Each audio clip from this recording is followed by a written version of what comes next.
Hey, everybody. It's Monday morning, May the 8th. Can y'all believe it's May the 8th? And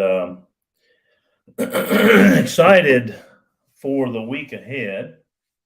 Great things are happening both in the business and in the world. And it's a beautiful day. Lots of cool things. Had a great weekend and was traveling and just got back home this morning. I was actually supposed to get home last night.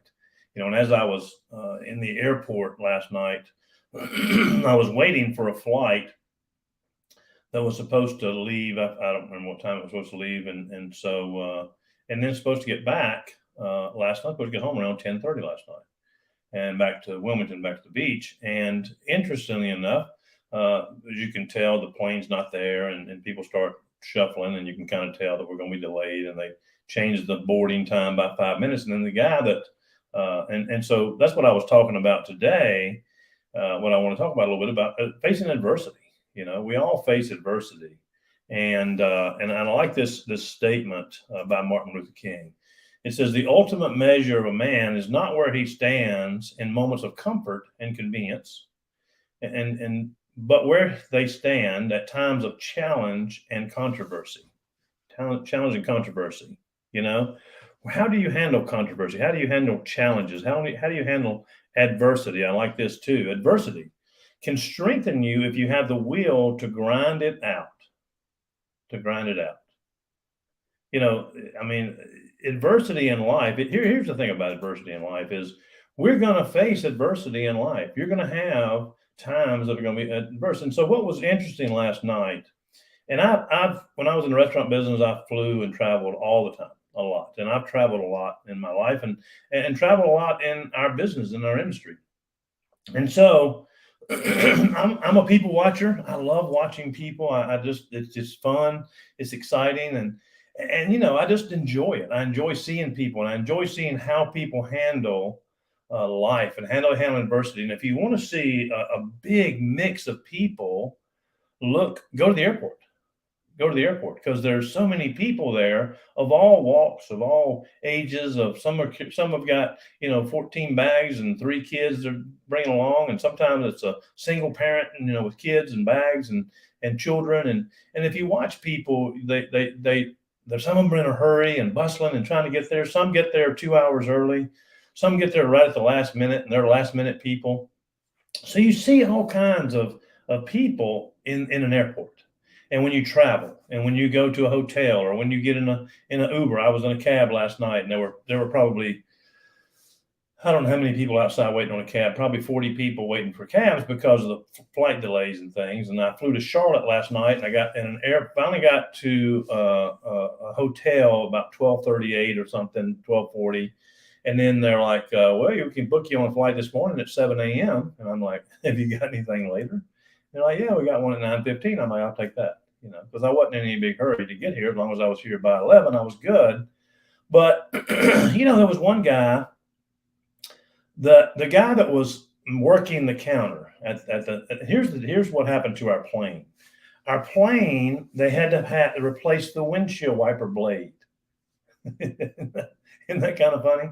And the guy, usually they say, well, there's a maintenance issue on the plane. And the guy that was managing the gate, his name was William, and he was hilarious. He said, look, here's the deal, folks.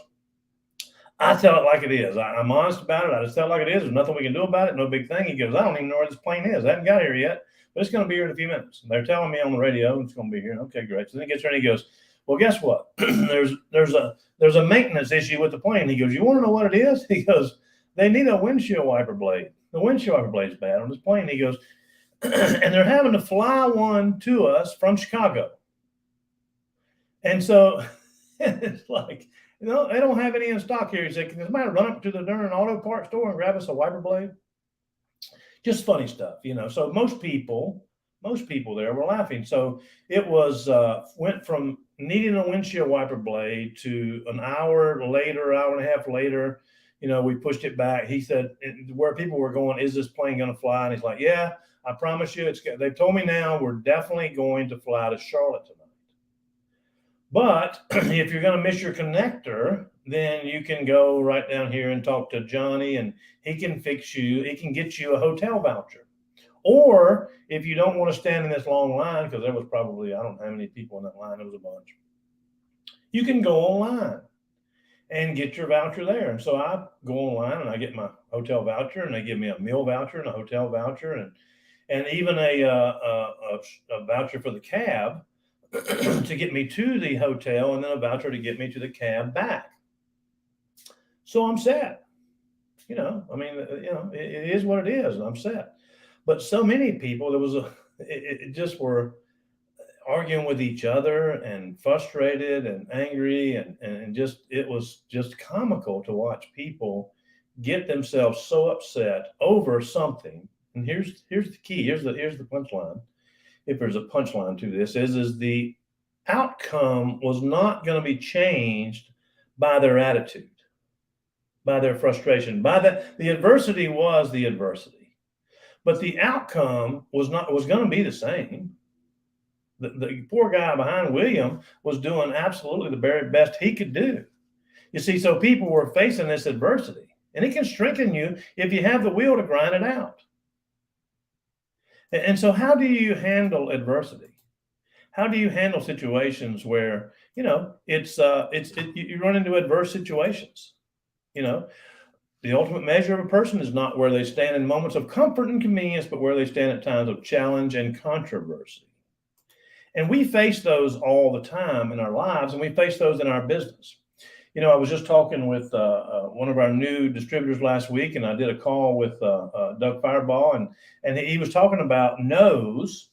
And so when he said, you got to turn no's into, you got to change your mindset and your approach about people when they tell you no. For example, when you call your upline and say, oh my gosh, I just talked to Susie, and Susie's excited, and she signed up, and she ordered product, and she's going to buy a builder pack, and it's just, she's going to be a builder, and I'm so excited, and she's perfect for this business, and blah, blah, blah. You do that. Most of the time we do that. But do you do the same thing when somebody says, no, I'm not interested? Do you celebrate a no? And then the question will be why? Because we know in this business, it's kind of like batting averages in baseball. You got to get a certain amount of no's before you can get a yes. You got to get no's. So you should celebrate that. There's a no. I got a no. I'm one closer to a yes. I'm one closer to a rock star. I'm one closer to that person who's going to just blow it up and build my team. But see, you have to go through the no's to get to the yeses. So that's adversity. That's the adversity in this business. And the reason more people aren't highly successful in the network marketing business is because they struggle with the no. They take it personally.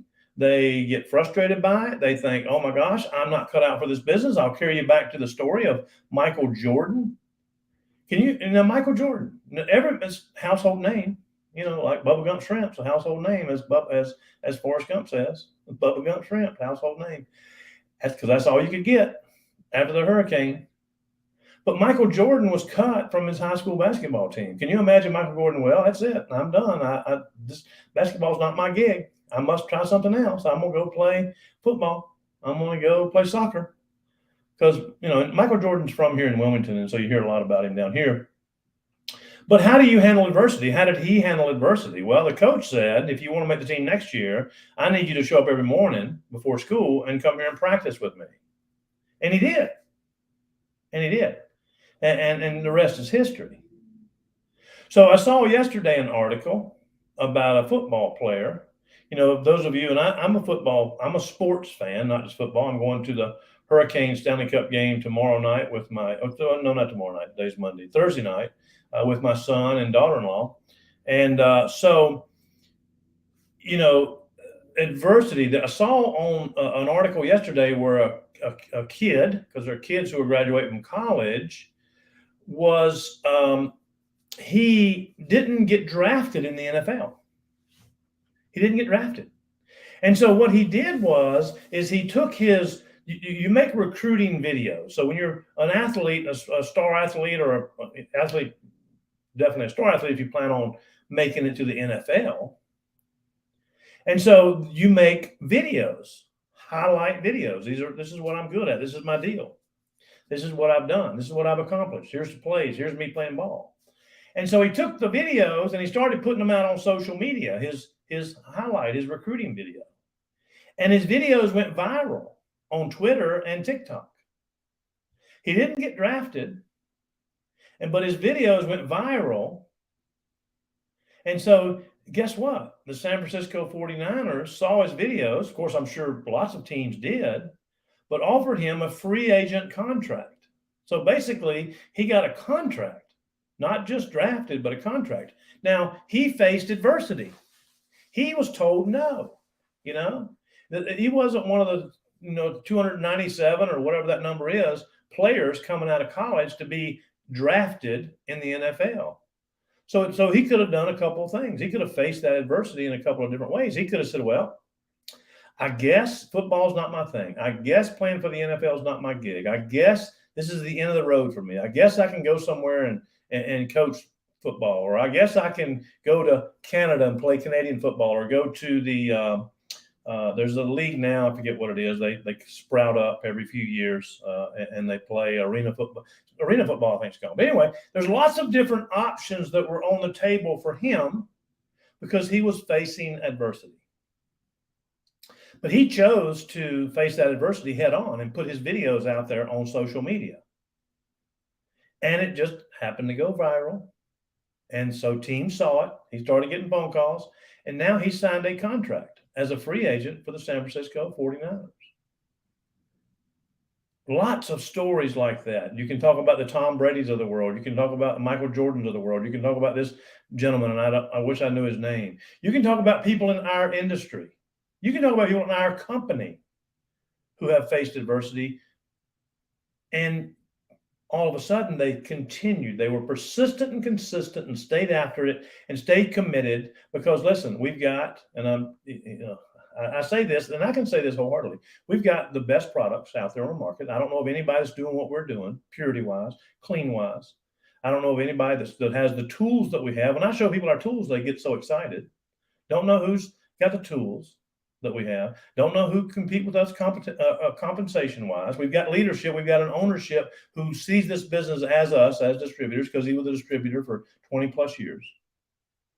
And so you've got the entire package here. But guess what? Even with all that, even with the stars aligned, you're going to face adversity. You're going to face adversity. You're going to face adversity in your personal life. You're going to face adversity in your business life. You're going to face adversities. What your attitude is. Your attitude determines your altitude. How you see that adversity and how you overcome that adversity is what it's all about. So I'm going to finish by reading this again. The ultimate measure of a person, because man, and most of these quotes are, but it's a person, because majority of our business is women. Why? Because women are better networkers than men. I wholeheartedly admit that and know it's fact. The ultimate measure of a person is not where they stand in moments of comfort and convenience, but where they stand at times of challenge and controversy. Do they just buckle under and just follow the crowd? Do they back like sheep? Do they bury their head? Do they go, oh, well, I give up? Or do they say, no, I deserve better? You deserve better. You deserve success. The reason that God continues to put these dreams in your head, these visions in your head, these thoughts in your head, the reason God puts those there is because he wants you to achieve them. God puts those thoughts in your head, those dreams, those visions, those goals, that big house, that trip, that family, that beautiful relationship, those children, whatever it is. Donating to your church, serving, traveling like Whitney did. She went to multiple countries and served and worked at an orphanage. The reason God puts those thoughts in your heads is because he wants you to achieve those things. But guess what? You'll never achieve those without pushing through adversity. So I challenge you this week to push through the adversity with a positive attitude. Stay positive. Be encouraging. Do the best you can do, because all you can do is all you can do with a positive attitude. Be positive. Stay positive and make things happen. Have a blessed week. I love you guys. I appreciate you. If I can help, let me know.